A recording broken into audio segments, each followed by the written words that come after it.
السلام علیکم ورحمۃ اللہ وبرکاتہ۔ اور مفتی صاحب کیا حال ہے؟ آپ کی طبیعت کیسی ہے؟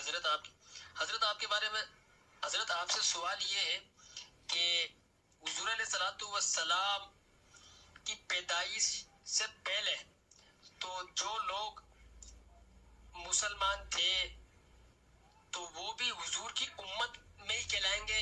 اب جیسے کسی نے سوال کرا ہے کہ تو اگر وہ مسلمان کہلائیں گے اور ان کی امت کہلائیں گے تو حضرت آمنہ رضی اللہ تعالیٰ یعنی کہ حضور کی والدہ اور حضور کے والد صاحب ایسے حضور کے دادا دیگر مسئلہ کہنے کے یہ دیگر آپ کے خاندان آئیے تو وہ بھی آپ کی امت میں سے ہی ہے تو ذرا رہنمائی فرمائیں، جزاک اللہ خیر۔ السلام علیکم۔ وعلیکم السلام ورحمۃ اللہ وبرکاتہ۔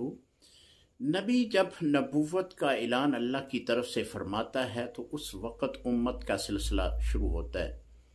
حضور علیہ السلام نے 40 سال کے بعد اعلان نبوت فرمایا، تو جب آپ نے اعلان نبوت فرمایا تو اس وقت امت کا سلسلہ شروع ہوا۔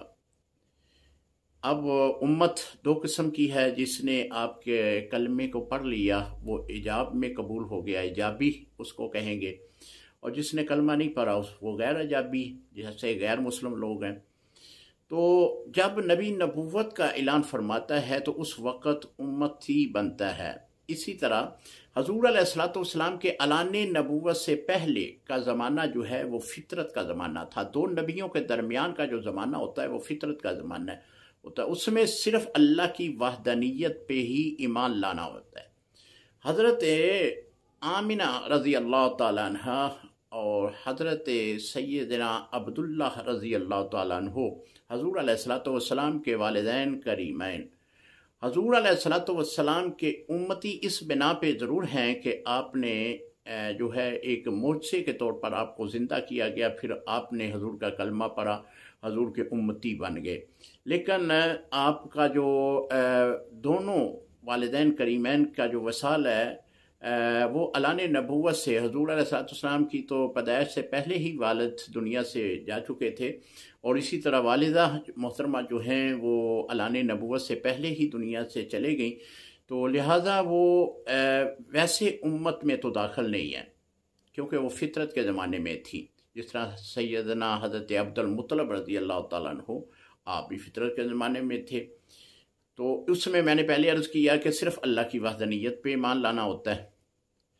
تو اس طرح حضور علیہ السلام کی جو امت ہے وہ اعلان نبوت سے لے کر قیامت تک حضور علیہ السلام کی امت موجود ہے۔ پہلے نبی جب نبوت کا اعلان فرماتے تو اپنی زندگی میں ہی جو امت ان کا کلمہ پڑھ لیتی وہ امت آپ کی امت کہلاتی، جو نہیں پڑھتی وہ بھی کہلاتی، لیکن آپ کی حیات مبارکہ میں۔ لیکن حضور علیہ السلام کو اللہ تعالیٰ نے بڑی فضیلت سے بخشا ہے کہ آپ کی امت قیامت تک اللہ نے باقی و ساری رکھی ہے۔ السلام علیکم ورحمۃ اللہ وبرکاتہ۔